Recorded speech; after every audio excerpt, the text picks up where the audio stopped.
Hey you guys, so today we are going to do an update to my stair railing. Yay! When we went to our design center an appointment, they had already ordered the staircase, so we weren't able to do this updates to the stairs that we wanted to do at the time. And I always knew whenever we did this tour back in October that I wanted to change the stairs, whether we did the carpet or whatever we did, I wanted to change them because I don't like that kind of 1990s orange hue that it has, and it doesn't really match the carpet. So I figured the easiest thing to do was going to be to just update the railing. So right now I'm cleaning off the railing. You want to take some warm water and soap and just go up and down your stair railing and get a really good cleaning on it, because your hands have dirt, oil, and all that kind of stuff, and you don't want to start this project with dirt and oil on the rail. So you want to clean it really good and make sure that you get all that grit and grime off. And once you do that, you're going to be ready for the next step. And the next step is going to be to lightly sand your stair railing. Now, if you're new to this new home building thing, I want you guys to really pay attention when you do your walkthrough, because as I'm doing this whole thing, I've noticed that there are a whole lot of imperfections. Like a lot of imperfections, you guys. I mean, and you're paying money for your house, and there shouldn't be so many imperfections. So what this did for me is it made me a little bit lighter on myself, because I'm like, these are supposed to be the experts. They're the professionals. And they didn't do a good job. I could see a whole lot of stuff that I just really don't like. And they rush you through your walkthrough. And that's why you have to have a really good realtor, because our realtor was like, hold up, they're rushing you guys through this walkthrough. And the reason they're doing that is because they don't want you to see all the imperfections. So listen, look out for you. I mean, this is your house. You're paying for it. You're paying a mortgage for it every month. So make sure that you check everything. So now at this point, this is, I think, the worst part of this, you guys. Like, if I could have paid somebody just to tape this thing off, oh my goodness, I would have paid them. And the other thing I want to add to this is the tape that I'm using, this blue tape. This is not the best tape to use for this, especially when you're using stain. Stain tends to run a little bit more than just regular paint. So you want to use frog tape, you guys. That green tape, you want to use that. I think if I had used frog tape, I would have come out a little bit better and wouldn't have had as hard a time, because when you use this blue tape, for some reason, it, like, whenever you peel it off or whenever you get ready to take it off, it leaves little remnants of tape behind. And I've seen this even when I've done just regular paint jobs before. So I would definitely recommend using frog tape, the green tape, instead of this blue tape. So once you get the tape on, then you're ready to go. Again, like, look at this. You guys, this process took me probably about an hour just to do this little bit of taping, because you want to make sure you got it taped good, because you don't want it to bleed, because you've got to go through with the stain, and then you have to come through with polyurethane after that, and you don't want that to run. So you got to really take your time and do that. Now, speaking of stain and polyurethane, I got this from Lowe's. It's Minwax Gel Stain, Minwax Polyurethane. They recommend all kinds of different things on YouTube. But, I'm not one to wait for Amazon. When I got some on my mind, I'm ready to go ahead and do it. So I'll just run to the store. If I can't wait to get it from Amazon, because I ain't got time for all that waiting, y'all. My family will tell you I'm probably one of the most impatient people in the world. When I get something in my head, I'm ready to do it. So I wanted to go ahead and get started. So here we are, and I've started staining, and I'm be honest with you, I am panicking. I'm panicking, y'all, because I was a little bit heavy-handed with the stain. Now, if you have to determine whether you want to use paint or stain. And I wanted to use stain because I wanted the grain of the wood to keep its integrity, right? So I didn't want it to look like it was just painted. So I decided I wanted to use stain, but in using stain, I wasn't like putting it on and then wiping it off.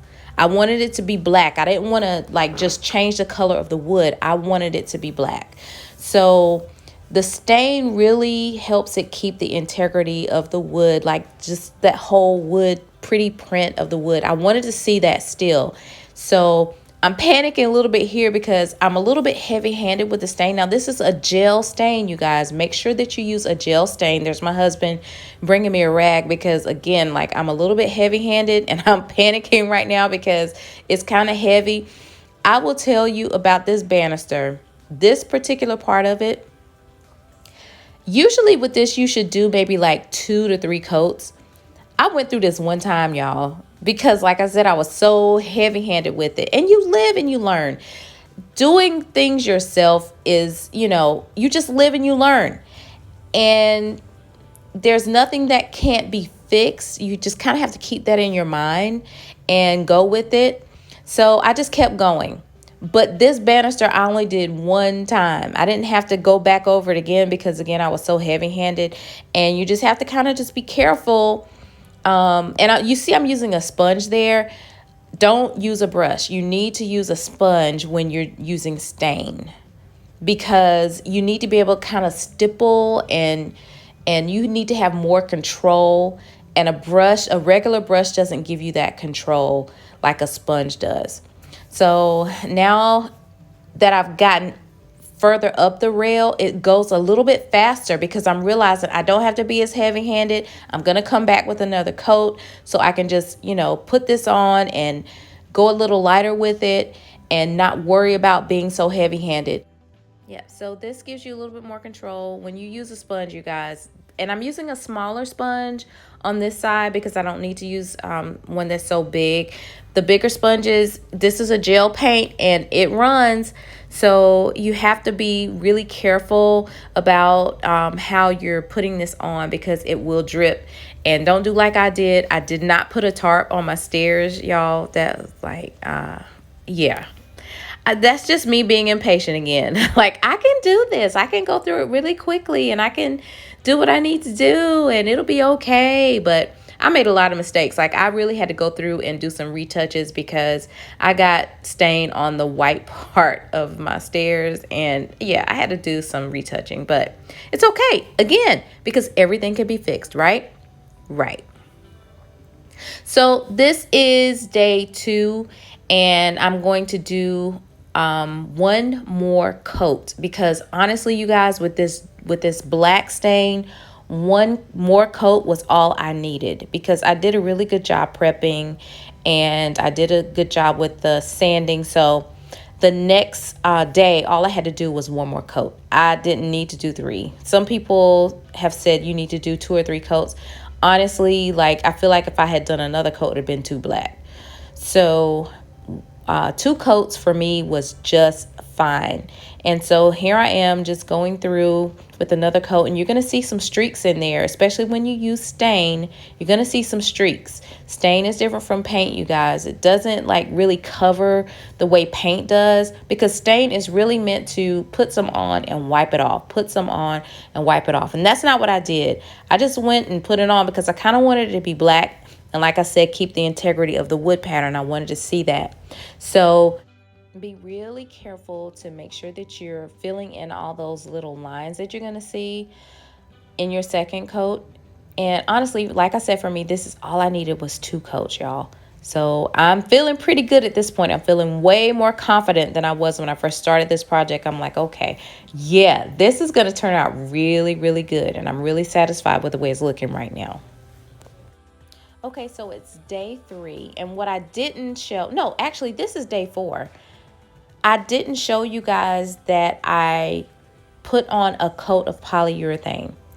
Actually, 2 coats of polyurethane. And that is what seals your stain in. I showed you those, the stain and the polyurethane earlier. This is what you want to do. You want to go over, once it dries, you put your 1 or 2 or 3 coats on, however many coats you're going to do. You want to make sure you put your polyurethane on there. Follow the instructions on the can, you guys. Make sure, just look at it, and if it tells you, what mine said to do was do a coat and then do a light sand and then go back and do another coat. And so that's what I did. And so that seals your job. And so now it's time to take the tape off. And again, this blue tape is horror.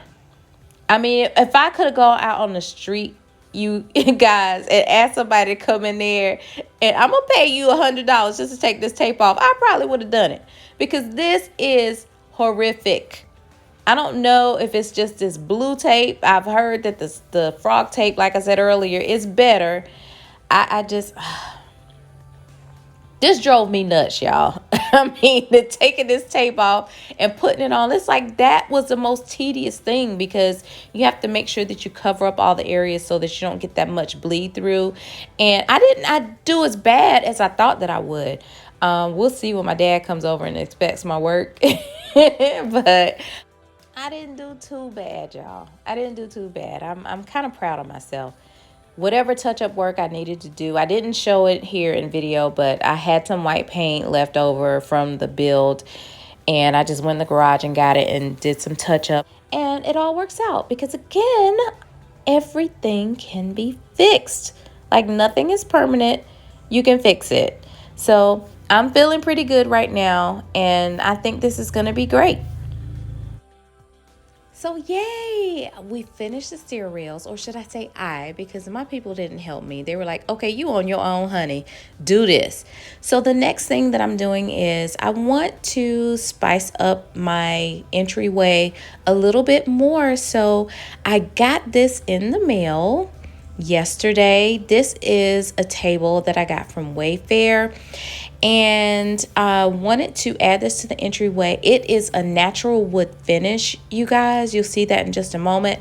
And I got the natural wood finish because I figured that I can stain it if we feel like it's too light.